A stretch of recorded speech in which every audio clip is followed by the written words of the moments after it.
السلام علیکم دوستانو، تاسو ته نوی ولاګ کې بیا هم ښه راغلاست وایم. دوستانو څنګه یې؟ تاسو ژوند مو څنګه روان دی او په څه کارونو کې مصروف یې؟ په کامنټ کې را سره نظر او حال شریکوئ. زه یې همیشه په ډېره مینه لولم. بیا راته داسې ښکاري لکه کنیکټډ چې یو. نو موږ هم الحمدلله ټول روغ او جوړ یو او واده هم په خیر خیریت سره تیر شو. اوس به نو یو څو ورځې نور هم ستړتیاوې وي، نو بیا به انشاءالله پوره انرژي سره خپل کارونو ته ادامه ورکوو. که چیرې تیر بلاګ مو لیدلی نه وي نو زر لاړ شئ زما چینل کې وګورئ. هلته مې د ورور ته چې نکریزې وړې وې هغه ویډیو شریک کړی و. په دې ویډیو کې به د واده تیاریانې او د واده بلاګ در سره شریک کړم. نو دا ویډیو تر اخره حتما وګورئ او اخر کې بیا خپل نظر هم را سره شریک کړئ چې ویډیو مو خوښه شوه که نه. لکه څنګه چې پوهیږئ چې د واده تیاریانې همیشه یو دم څوک نه شروع کوي، بلکې څو میاشتې مخکې نه امادګیانې نیسي. نو موږ هم همداسې وکړو. بعضې شیان مو افغانستان راغوښتي وو، ډېر نور شیان مو همدلته واخیستل. اول مو د ناوې سپینه جوړه تیار واخیستله، ځکه چې دې کې هم ډېر وخت نیسي چې تر څو آماده شي. او هوټل مو هم 3 میاشتې مخکې تیار بوک کړو.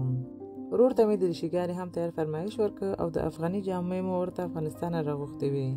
ناوې ته مو هم افغاني لباس افغانستان راغوښتې و، ولې هغې کې بعضې مشکلات و. نو بیا مو غوره همدا وبلله چې دلته بله ورته واخلو. نو بیا مو بل ورته واخیستو او شین کمیس مو ورته هم افغانستان نه راغوښتې و چې مکمل 3 جوړې شوې د ناوې. یو جوړه افغاني شین کمیس او سپینه جوړه، او موږ هم ټولو 3 جوړې اخیستې وې. یو وخت مخکې د واده نه لاړم چې ځان ته نوکونه کېږدم او ما سره ورېنداره خور مې هم لاړل چې هغه هم ځان ته یو څو ورځو دپاره نوکونه کېږدي. نو دلته چې زما نوبت خلاص شو بیا زه لاړم باقي کارونو پسې او دوی دواړه پاتې شول. نو زه بیا لاړم مورجانې سره مې بعضې شیان چې پاتې و هغه واخلو. نو خپل جامو سره مې میچینګ کې ویښتان دپاره هیر بینډ واخلم او بعضې لباسونه چې خیاط سره لا پاتې و هغه هم راواخلم. او د سالون دپاره مې نوې پردې او توشک پوښونه هم جوړ کړي وو چې هغه هم 2 ورځې مخکې د واده نه لاسته راوړلې.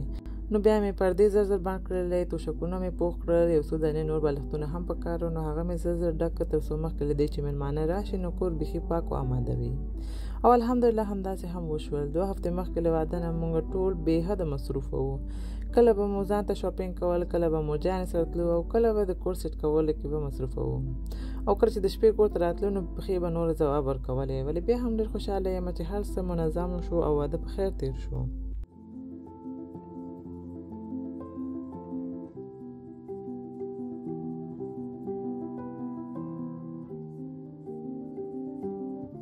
یو ورځ مخکې له واده نه نو مېلمانه راتلل هم شروع شول، له جرمني نه او لیور مې لندن نه راتلو. نو هغې دپاره مې بیا ډوډۍ هم تیاره کړله. بعد له دې چې سودا مې مکمله کړل نو زر مې اول کباب دپاره د چرګ غوښه اخته کړله. د کباب اخته کولو دپاره مې په یو کاسه کې اوږه، مستې، لیمو، تندوري مساله او مالګه واچوله او سره ګډ مې کړه. بیا مې دا مساله د غوښې په سر واچوله او غوړي مې هم پرې واچول او غوښه مې ښه څه یخته کړله. بیا مې یو څو ساعتو دپاره پرېښودله چې څه هم صحیح یخته شي.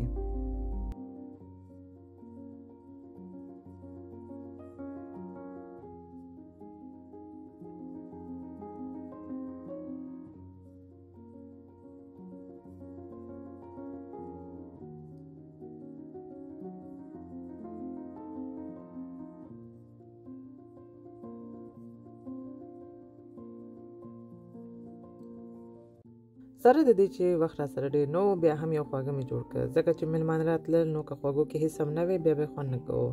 نو همدې دپاره مې دغه اسانه د رولټ خواږه جوړ کړ چې اول مې رولټ ټوټه کړ او په لوښي کې مې قطار کېښودل.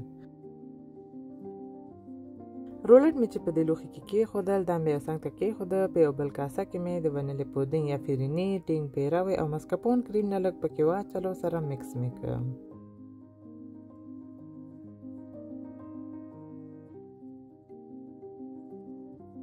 دا مواد چې ښه سره مکس شول بیا مې د رولټ په سر واچولو، صحیح مې پرې هوار کړ.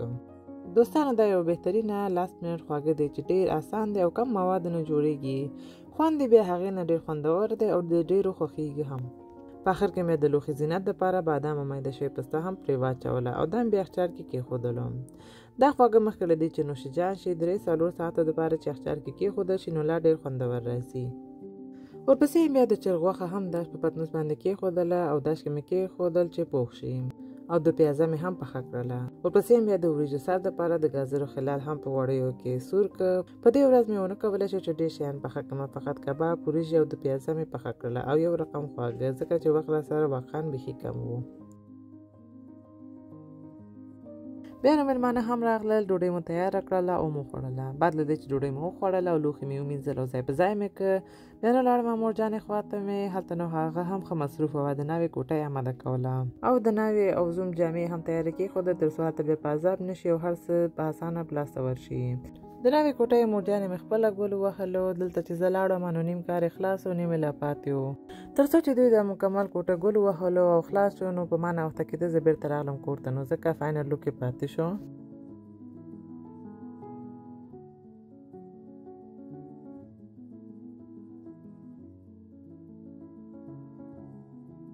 او بل خواته مې د خور ملګرې راغلې وه چې موږ ټولو ته نکریزې ووهي، نو بیا ما هم خپل په وار نکریزې ووهلې.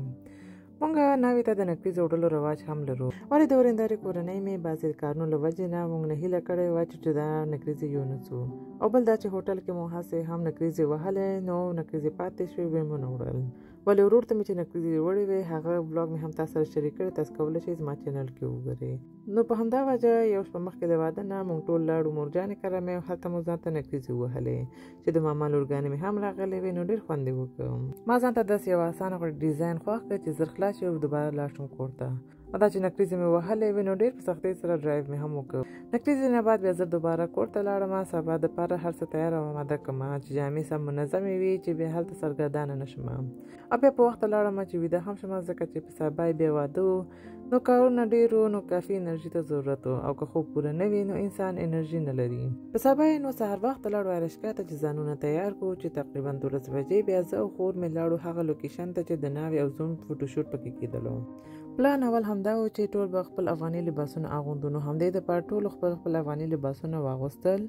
ناوې هم اول خپل افغاني لباس واغوستلو، ولې دا چې اوس فوټوشوټ ته راغلي وو، نو دې دپاره اول خپل سپین لباس واغوسته، دې سره یې عکسونه او ویډیوګانې جوړه کړلې. هوټل ته چې لاړو بیا یې دوباره بدل کړ. هلته چې ورسېدو نو ډېر خلک زموږ جامو ته حیران ول او پوښتنه یې کوله چې دا د کوم ملک دي، نو ډېر ورته جالب هم و زموږ جامې، او ډېرو جامو تعریفونه هم وکړل چې دا ښایسته ښکاري. بیا نو ناوې زوم هم را ورسېدل، فوټوګرافر د هغې ښایسته عکسونه ویډیوګانې جوړې کړلې. او زه خو هسې هم ناوې سره مرستې ته لاړم چې جامې او نور شیانو کې ورسره مرسته وکړم. هغه ځینه مو بیا لیموزین هم کرا کړی و، نو هغه هم هلته ورسېدو، نور جنکیانې هم را ورسېدې. نو دې ځینه مو بیا د هوټل په لور حرکت وکړ چې دا تقریبا 15 دقیقې لاره وه او ډېر خوند یې وکړ.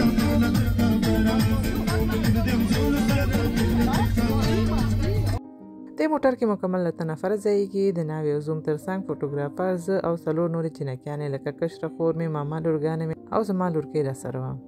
هلته چې ورسېدو نو اول مې ناوې سره مرسته وکړه چې سپینې جامې وباسي او افغاني واغوندي، ځکه چې سپینې جامې فقط فوټوګرافي دپاره اغوستې وې او هوټل کې بیا اخر کې اغوستل کېږي. ورپسې بیا لاړم چې د هوټل ویډیو هم جوړه کړم چې دا فقط د ښځو طرف و او د نارینه‌و ځای هم همدومره دی، ولې منځ کې جدا کړی و چې دا دیوال چې ګورې دا یو اتوماتیک دیوال دی چې دا 2 ځای سره جدا کړي وو. اول مو د افغاني جامو دپاره سټیج هم هماغسې جوړ کړی و، وروسته هم بیا بدل کړم. بیا نو پذیرایي والا کسان هم آماده شول او راغلل او آهسته آهسته محفل هم شروع شو، مېلمانه راتګ هم شروع شو. ناوې او زوم هم اول افغاني جامو سره راغلل چې بیا مو وروسته په همدې جامو کې نکریزې هم کېښودلې او جنکیانو هلکان اتڼونه هم وکړل چې دا هم زموږ د افغانانو یو ډېر مهم دودونو نه یو دود دی.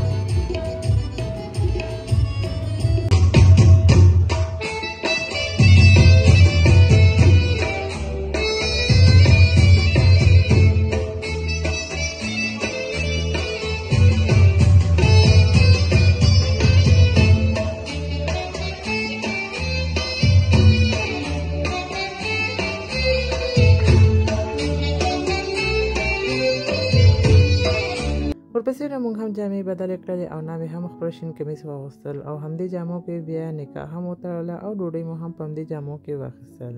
ډوډۍ هم الحمدلله ښه خوندوره او مزېداره وه چې په وارخطایي کې لږه ویډیو مې جوړه کړله، یو طرف خو بیخي رانه هېره شوه چې ویډیو یې کړمه. نو ماشاءالله هر څه ښه فرمانه و، خواړه هم واقعا ډېره مزېداره وه.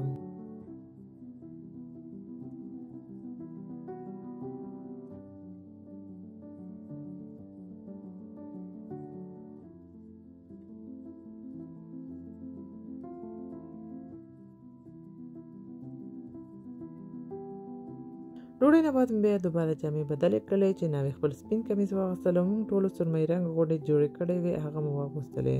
او زموږ د کورنۍ سړیانو تورې دریچېګانې چې دا دواړه رنګونه او کلر کمبینیشن ډېر ښایسته ښکارېده.